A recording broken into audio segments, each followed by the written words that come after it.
Hola, hola mis amigos, Dios te bendiga en gran manera. Bienvenidos a tu Maranatha Class Conexión 7. Vamos a estudiar juntos la lección número 12 titulada Sectas Apocalípticas. Y vaya este título que no te lo puedes perder. Mi nombre es Nick Noel y vamos a analizar esta lección junto a Jairo Coronel. ¿Cómo está Jairo? Bienvenidos al programa. Gracias, Nick. Estoy muy contento de poder estar aquí, de poder también transmitir esta enseñanza, esta lección que, como tú dijiste, está muy interesante, está muy bonita y vamos a ver qué nos enseña esta lección. Amigos, ¿han escuchado alguna vez de alguna secta por allí? No te puedes perder este programa. Quédate con nosotros.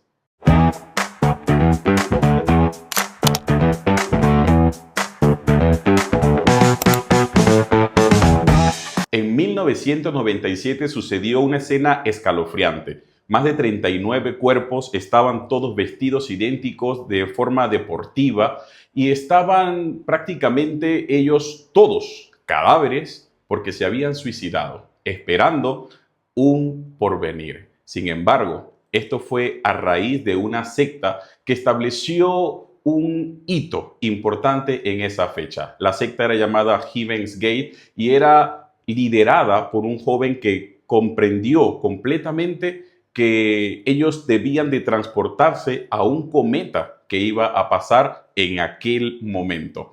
Nosotros hemos oído hablar, Jairo, en múltiples ocasiones acerca de sectas, algo secreto, algo que no se escucha normalmente por allí, pero ¿qué es una secta? Sí, de hecho, hablar de secta, muchas veces y muchas de las personas simplemente se lanzan a decir esta palabra sin saber qué es, ¿no? Y de hecho la palabra secta habla o nos menciona que significa un grupo de personas, ¿no?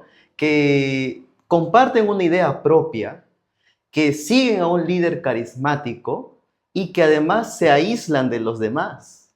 Esto es lo que realmente significa una secta y creo que ahora teniendo en cuenta lo que significa, lo que sabemos que significa, vamos a poder identificar un poquito más qué es lo que realmente es una secta, qué no, qué grupos realmente lo son.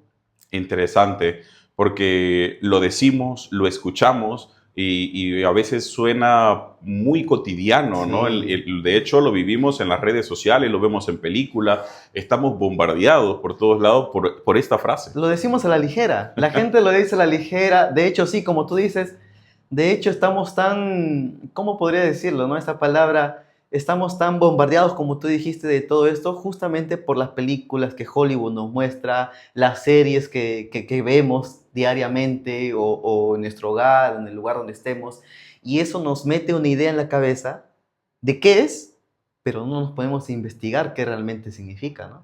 ¿Y cómo se aplica realmente? ¿A qué Ujú. aplica la secta? En primer lugar, Jairo, podemos irnos un poquito más atrás en la historia. La iglesia primitiva, contemplada o integrada por los discípulos, los primeros apóstoles, los seguidores de Cristo, y en aquel momento eran también considerados como una secta. ¿Cómo es posible ese suceso, Jairo? De hecho, mira, los romanos, cuando vieron pues que este grupo de personas seguían a Jesús, seguían lo que Jesús les había enseñado, practicaban lo que Él les había dicho que hagan, a pesar de que Él ya no estaba, seguían hablando acerca de Jesús a las demás personas.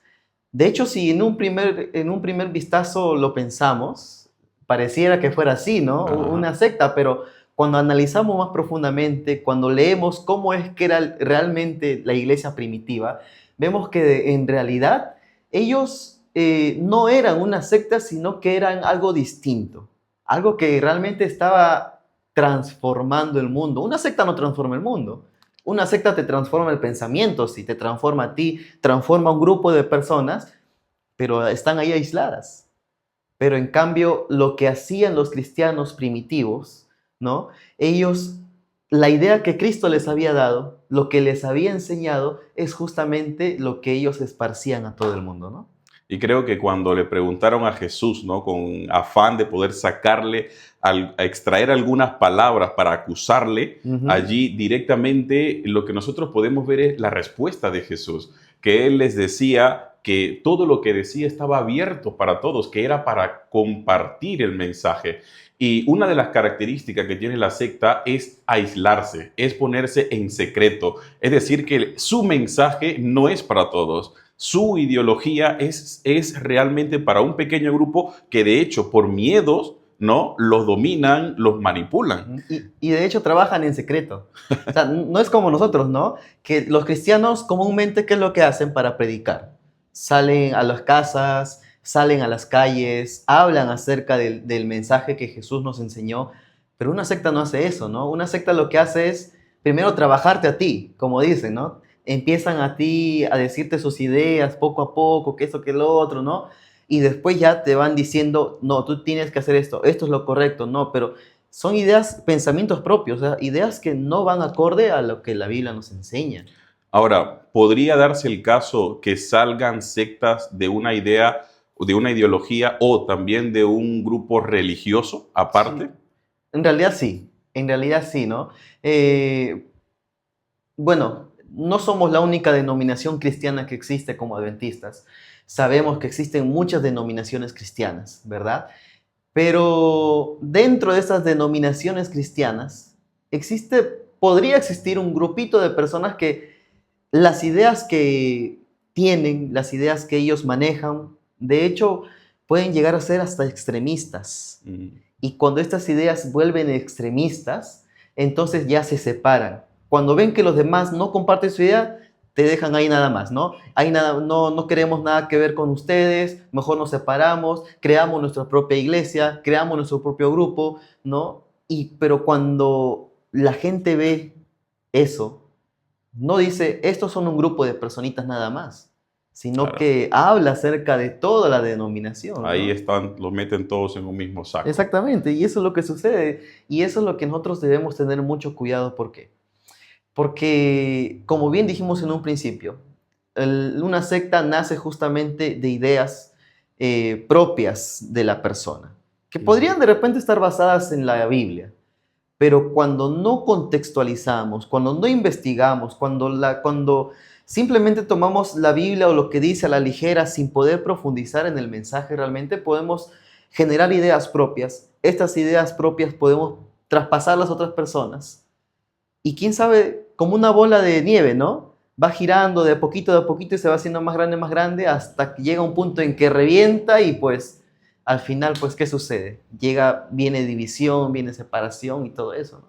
Ahora, es importante lo que mencionas porque directamente hay sectas que se amparan también en versículos bíblicos o como en la palabra de Dios. Sin embargo, recordemos, amigos, que cuando sacamos un texto de su contexto es un pretexto para poder hacer lo que queramos, ¿sí? Para justificar nuestras acciones y las cosas que queremos hacer. Sin embargo, el mismo Satanás utilizó la palabra de Dios para poder referirse a él, para poder intentar, digamos que, hacerlo caer. Exactamente, ¿sí? ¿no? Entonces, debemos, creo, Nick, tener muy en claro todos nosotros, ¿qué es lo que nos diferencia ahora a nosotros? Porque si bien es cierto, a nosotros como Iglesia Adventista del Séptimo Día, hubo un punto en el que nos llamaron también secta. Así es. Sí, entonces... Y todavía creo, ¿no? Todavía. Hay, en YouTube, en las redes sociales, Sí. hay varios comentarios, videos, cosas que nos hacen. Mira, yo me pongo a ver los TikToks, Ya. ¿verdad?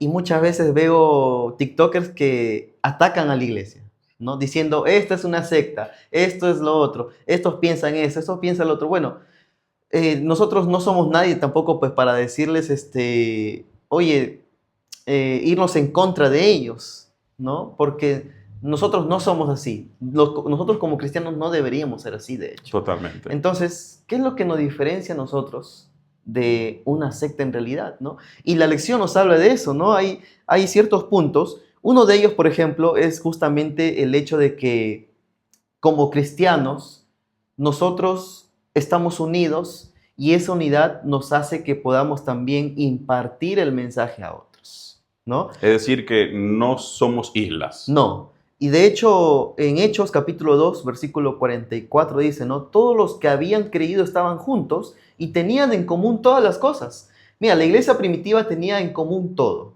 ¿no? Sus pensamientos, sus ideas, sus doctrinas, todo lo que Cristo les había enseñado y también lo que debían hacer, ¿no?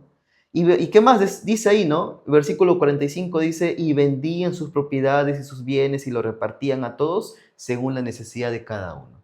Entonces yo te pregunto, ¿no? Y también a nuestros amigos, ¿será que una secta haría eso? ¿Será que una secta dejaría sus bienes de lado para ayudar a otro? ¿Será que una secta, no sé, se pensaría más en los demás antes que en ellos mismos? Es una muy buena pregunta y es la forma de cómo nosotros nos diferenciamos de una secta. He crecido toda mi vida en la iglesia, Jairo, y nunca he visto eso.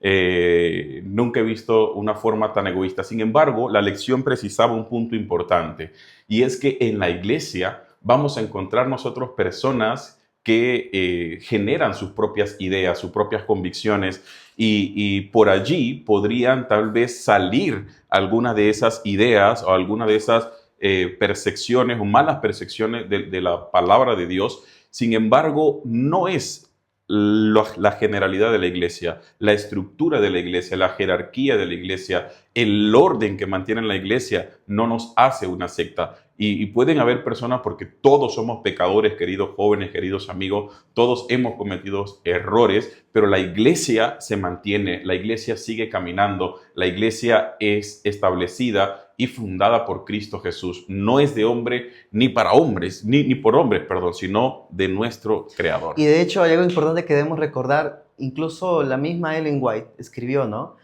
La Biblia y solamente la Biblia es nuestra regla de fe. Amén. No los pensamientos que nosotros podamos tener o lo que salga de nosotros, ¿no? De hecho, Nick, mucha gente dice, no, pero los adventistas siguen a Ellen White, ¿no? No dice que somos secta por eso, ¿no? Exactamente, ¿no? Siguen a Ellen White, que siguen sus escritos antes que la Biblia. Y no, de hecho, Ellen White también dijo, ¿no? Que sus escritos no estaban por encima de la Biblia, sino que todo aquello que debía escribirse acerca de la Biblia tenía que ser probada justamente por la Biblia, ¿no? Y si no es probada y confirmada por la Biblia, entonces, ¿en qué podemos creer? ¿No? Entonces, nosotros creemos en justamente los escritos de Ellen White. ¿Por qué? Porque sus escritos fueron comprobados con la Biblia. No es que esté por sobre la Biblia, ¿no? Es que, de hecho, Jairo, cuando te pones a leer los libros de profecía de Ellen White, todo hace referencia a la Biblia.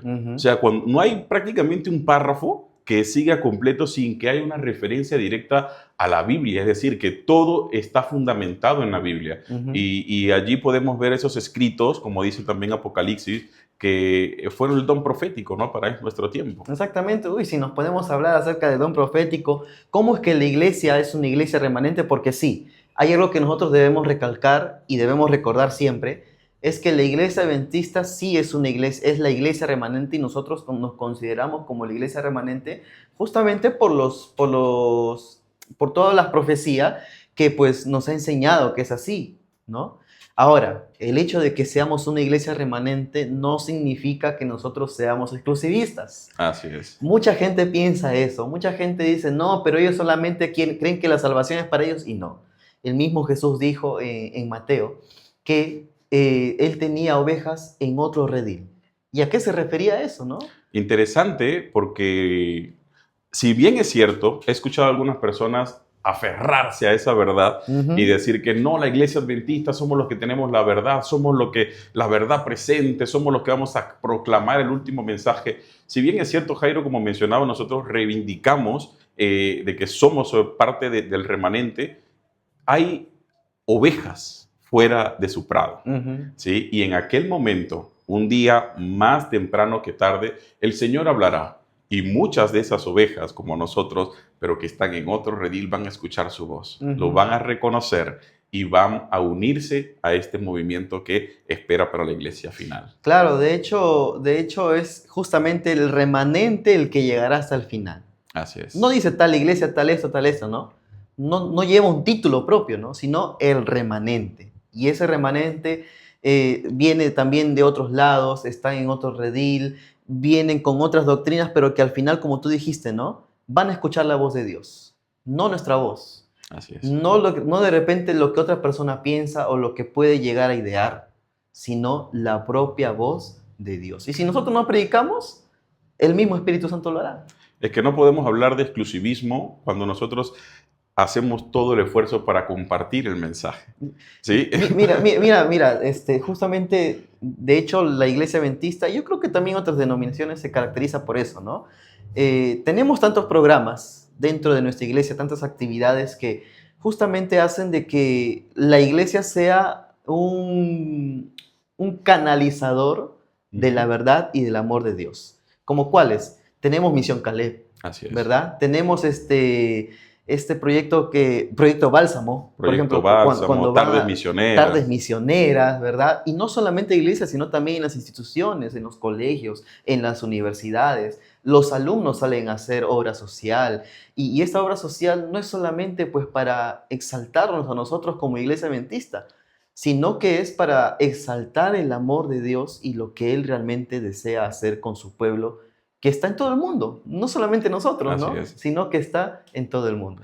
Y es interesante porque, fíjate, Jairo, nosotros nos ponemos a pensar ahora en nuestra actualidad, en nuestra realidad, de lo que vivimos, de lo que escuchamos, de lo que sentimos y cómo serán los tiempos del fin. Pero amigos, no debemos tener miedo ni temor porque Dios está con nosotros. El mismo Jesús padeció estas acusaciones también. Fue acusado de sectario, que él estaba haciendo una secta. Y quizás, ¿no? Yo puedo comprender un poco el temor de la iglesia, ¿no? La oposición que tenía la iglesia en ese momento, dado que ellos creían cuando Jesús estaba dando un mensaje, que estaba dando una idea, lo daba aparte. Jesús se paraba a las 3 de la mañana para ir a orar, a encontrarse con su Padre. Y yo me imagino que por allí los discípulos quizás con esa intención de poder decirle al Señor, ellos creían en realidad que Jesús era el libertador, era el Mesías, pero que iba a establecer el reino en ese tiempo, ¿no? Y por allí como que le comentaban al hermano, al primo, no, ha llegado el Mesías, este es el que nos va a salvar. Imagínate la posición de la iglesia, ¿no? Mira, a los apóstoles los acusaban mucho también, ¿no? Porque como hemos dicho anteriormente, ellos hablaban acerca de lo que decía Jesús, y de hecho los romanos, incluso los propios judíos, les decían a ellos, como dicen Hechos 24:5, ¿no? Porque hemos hallado que este hombre es una plaga y promotor de sediciones entre todos los judíos, por todo el mundo y cabecilla de la secta de los nazarenos, todavía dice, ¿no? De aquellos que siguen a Jesús el Nazareno, ¿no? Pero mira, al final creo que la historia ha dado la razón al pueblo de Dios. Amén. Ha dado la razón a las enseñanzas de Jesucristo, ¿no? De que no han sido enseñanzas ni sediciones, ni para dividir a su pueblo, no, sino para unirnos a todos en el amor de Dios. Amén. Y eso es lo que nosotros debemos siempre mantener firme en nuestra idea. Nosotros como adventistas no somos una secta, no somos un pueblo que desea dividir al mundo, no somos un pueblo que desea causar divisiones entre países o tribus o lenguas, no. Sino más bien deseamos unir a todas, como el mandato que nos dijo Jesús antes de ir, ¿no? Vayan y bauticen a todo el mundo en el nombre del Padre, del Hijo, del Espíritu Santo, ¿no? Y eso no es algo exclusivista, eso es algo más bien Para que nada. es para todo el mundo, ¿no? Y creo que cada persona tiene la oportunidad de salvación. Acá nos ven jóvenes adventistas, nos ven de repente jóvenes de otras denominaciones, jóvenes que de repente no van a ninguna iglesia o que de repente nunca en su vida han leído la Biblia y que se han topado con este video. Pero justamente a cada uno de ellos decirles, pues, ¿no? Que lo que el cristianismo hace es justamente eso, unir a las personas, unirlos no en ideas, no en pensamientos, no en doctrinas, sino unirlos en el amor y la salvación que Dios nos entrega a través de Jesús. No hay nada oculto entre el cielo y la tierra, Jairo. No hay algo que podamos esconder de la vista de Dios. Si nosotros podemos tener un pensamiento, una ideología, algo que podamos de repente con la intención de mejorar, no debemos aislarnos, no debemos de crear el chisme o algo interno, algo secreto. Te lo voy a contar, pero solo a ti, ¿no? Claro, no se lo diga más nadie. Hay una pequeña secta ahí entre nosotros creando y hablando mal de los demás, ¿no? Sí. Entonces creamos grupos. De hecho, muchos disidentes que han salido de la iglesia adventista y de muchas otras iglesias De hecho, también está la Iglesia Adventista, pero de la Reforma, y así hay Ujú. muchísimas más. Vamos a encontrar innumerables instituciones que han salido prácticamente de una idea o de un cuerpo religioso. Sin embargo, queridos jóvenes, nosotros estamos llamados a poder defender nuestra fe. La iglesia es una institución santa que ha sido creada por Dios para poder llegar hasta el último tiempo, como dijiste, Jairo, y por todo el mundo predicando de este evangelio hermoso, haciendo discípulos, para que todo aquel que en él crea no se pierda, sino que tenga vida eterna. ¿No? Ese es nuestro mensaje. Jairo, hemos llegado a la parte final de esta maravillosa lección. Un mensaje final para todos aquellos jóvenes, señoritas, que nos están observando. Bueno, chicos, simplemente recordar, ¿no? Hemos sido llamados para poder ser un pueblo santo. Somos un pueblo escogido por Dios, embajadores de Cristo, para poder justamente ir a predicar el mensaje que Él nos ha dejado. Nosotros como jóvenes hoy en día tenemos la fuerza, tenemos la motivación, tenemos las ganas para poder hacerlo y hagámoslo. No tengamos miedo. El Señor nos ha dado dones, nos ha dado talentos. Yo no sé cuál es el don que tú tienes. De repente cantas, predicas, tocas algún instrumento. De repente cocinas rico. Incluso cocinando también puedes predicar la palabra del Señor. Hay tantas maneras de hacerlo. No tengas miedo. No digas, no, el Señor no me ha dado un talento, no, el Señor no me ha dado un don, no sé cómo hacerlo. No, todos tenemos un don, todos tenemos un talento. Descubre el tuyo, desarróllalo y dalo a las manos del Señor para que Él te pueda utilizar y así poder ser colaborador del mensaje de Cristo en todo el mundo en esta generación. Amén, amén. Qué bonito, amigo. Muchísimas gracias. Mira, para cerrar, cerramos con esta frase. Dice, la verdadera fe no se basa en ningún miedo ni manipulación,